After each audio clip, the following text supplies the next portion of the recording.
Petite vidéo pour parler d'un phénomène climatique joli mais embêtant, la pollution en hiver. La suite après l'intro.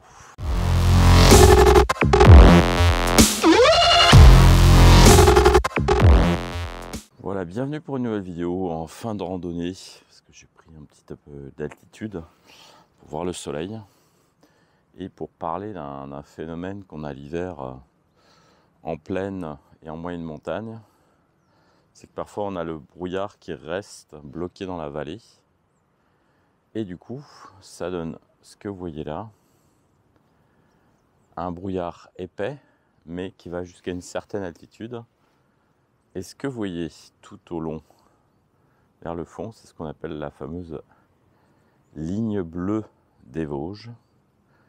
C'est tout le massif vosgien qui surnage autour du brouillard et je vais un peu détailler ce phénomène tout de suite. Alors ce qui se passe là, c'est un phénomène climatique à cause des couches de nuages et des températures. On a effectivement du brouillard qui reste bloqué en basse altitude. Et ce qui est embêtant du coup, c'est que la pollution va rester bloquée sous cette couche. Et là, je ne sais pas si ça se voit bien, mais ici on a une raffinerie qui crache ses fumées.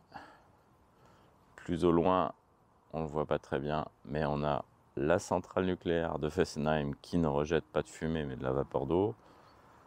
Et vous avez aussi toutes les cheminées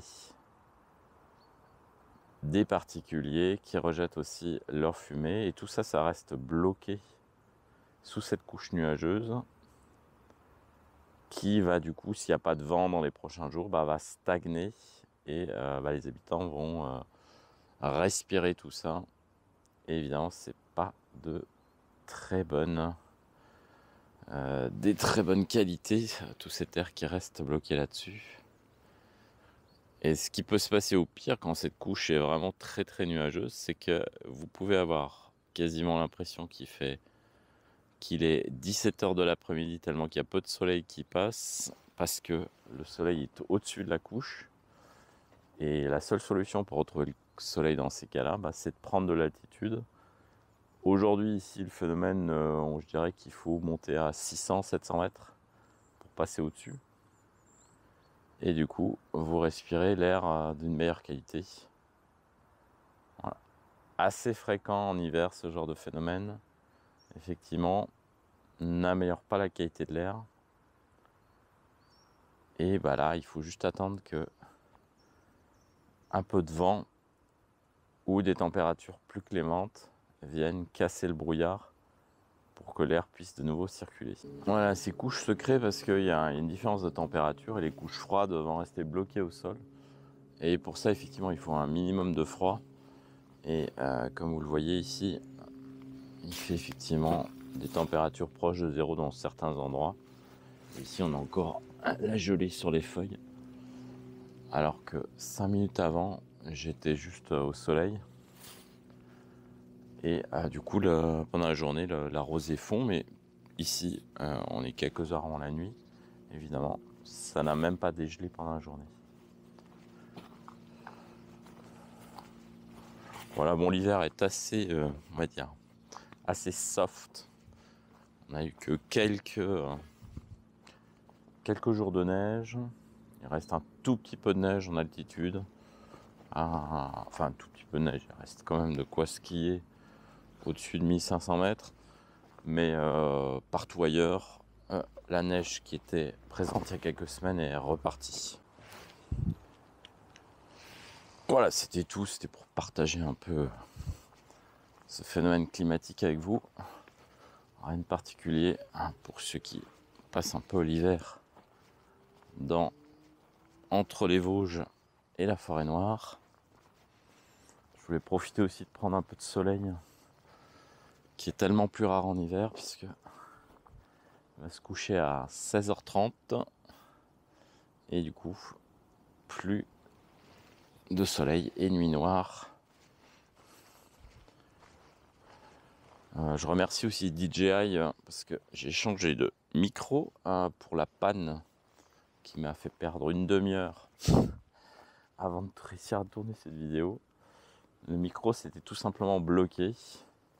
Voilà, c'était aussi un prétexte pour sortir aujourd'hui, c'était tester ce nouveau micro et voir un peu la qualité du son. Bon, ce que j'aime bien, c'est que j'ai un vumètre sur lequel je peux vérifier si le son ne sature pas dans le récepteur. Donc ça, c'est un plus par rapport à mes rods. Je crois qu'il y avait un vumètre aussi. En tout cas, il est plus lisible. Mais perso, j'ai jamais eu, comme sur ce DJI, le récepteur qui est complètement gelé.